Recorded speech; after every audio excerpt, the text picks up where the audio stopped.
Thank you both so much. Cynthia, it's great to see you again. Good to Um, see you. this time we're talking again, but a little less elves, a lot more Yeah. flying fists. Watching this movie, I couldn't help but note, it's rare to see a movie where women can be really powerful, principled, and throw hands like that. Y'all some dangerous women in this movie for real. Yeah, let's get more of those movies made, please. Yeah. Yeah.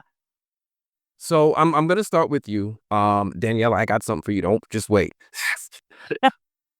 So, Mary Beth's moral compass, right? Like watching this movie, seeing her really get uncomfortable, really get tested as she interacts in this world of vigilantes and criminals. And her fist fight with Anaïs. Was there like a moment where your own instincts, not the choreography, but your own instincts kicked in and surprised you? Like, did you learn anything about yourself? I think you always learn something about yourself. That's to me the gift of being an actor. With every experience, there's something to kind of observe.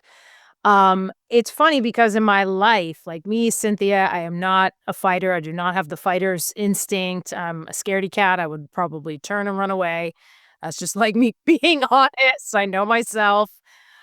But what is interesting is even when you're acting, even with choreography, even with the knowledge that, you're you and this is a character, there's almost like adrenaline that you kind of need to have because you need to be sort of like ready to pounce. And so you realize over the course of like 2.5 days that it took us to film the fight that you're like at the ready. All your body knows is like ready, ready.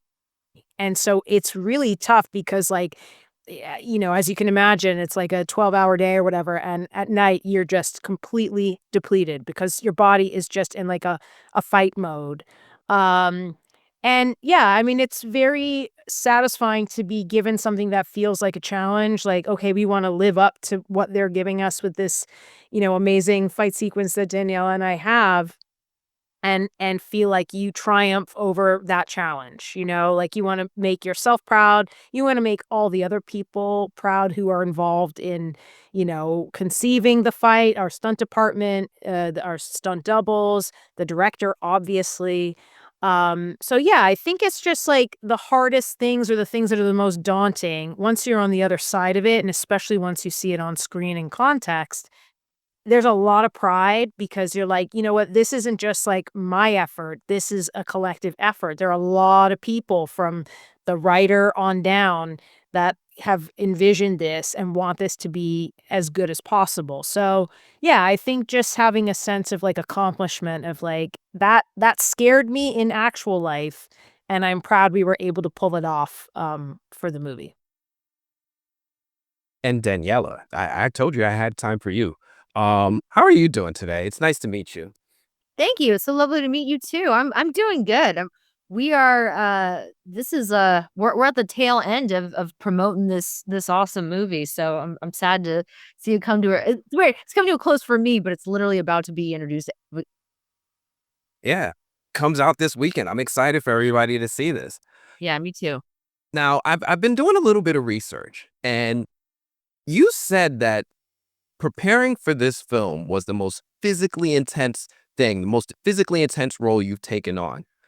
Um, when you started building Anaïs internally, before all the Muay Thai, what part of yourself did you have to tap into or even exaggerate to make her feel so calm and lethal? Because she's a scary woman. Yeah.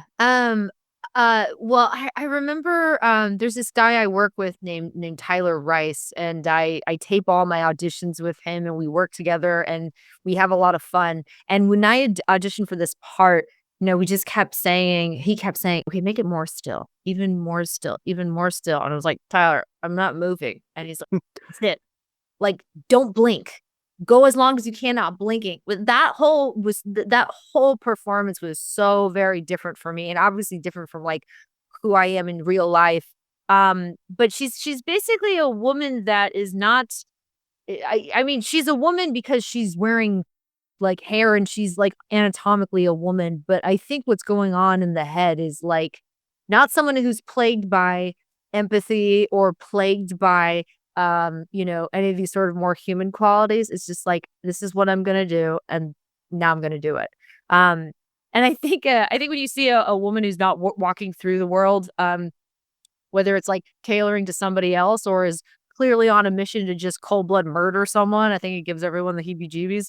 So she's definitely a scary character, but then you kind of end up finding out she's like also a bit of an anti-hero. I like that. Yeah, she, you know, I want to see more of her character. You played her so well. Like I really got invested in her, and I just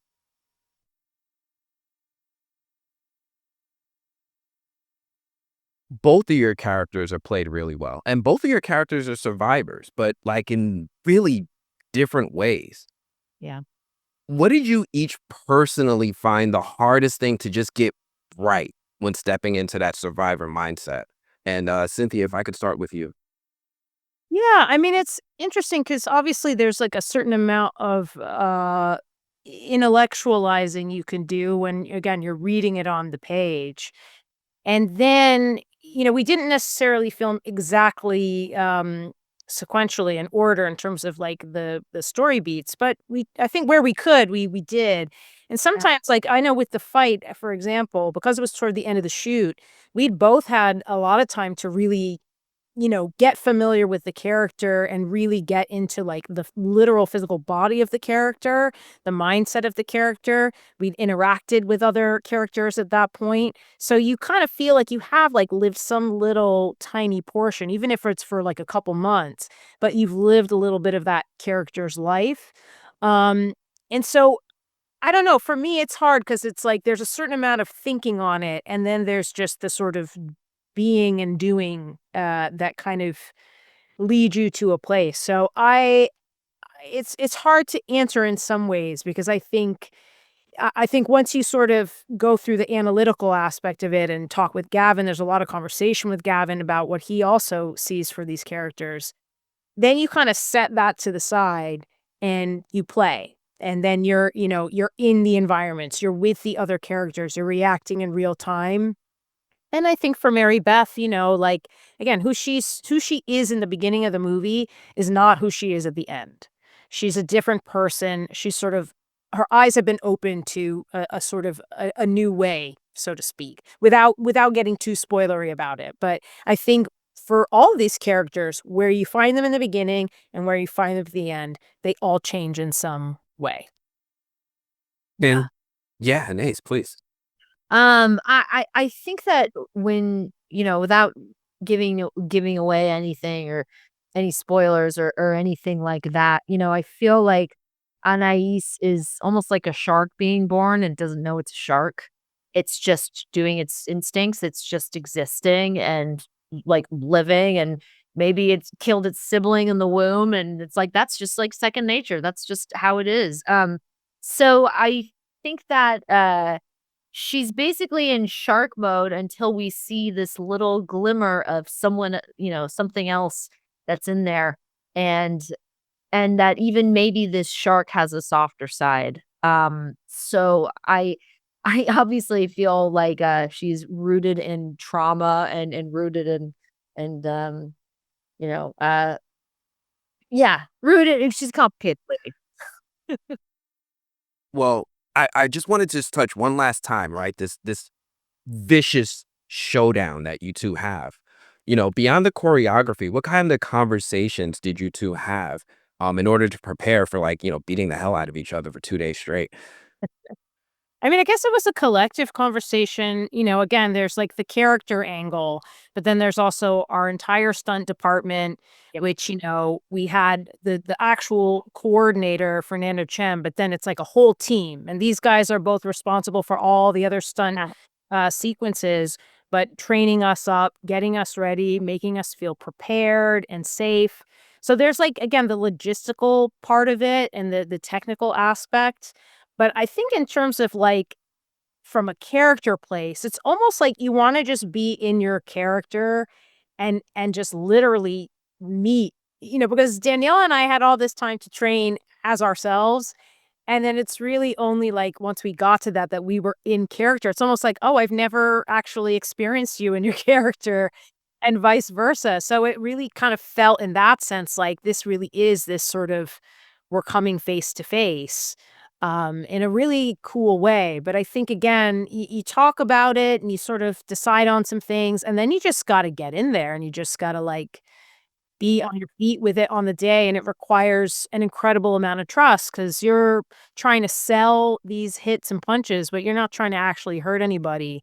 So to really trust your scene partner and know that they're not going to hurt me, I'm safe with them, And you they can get hurt. You can get hurt in those instances. absolutely. There's stories, man. I mean, I've seen things.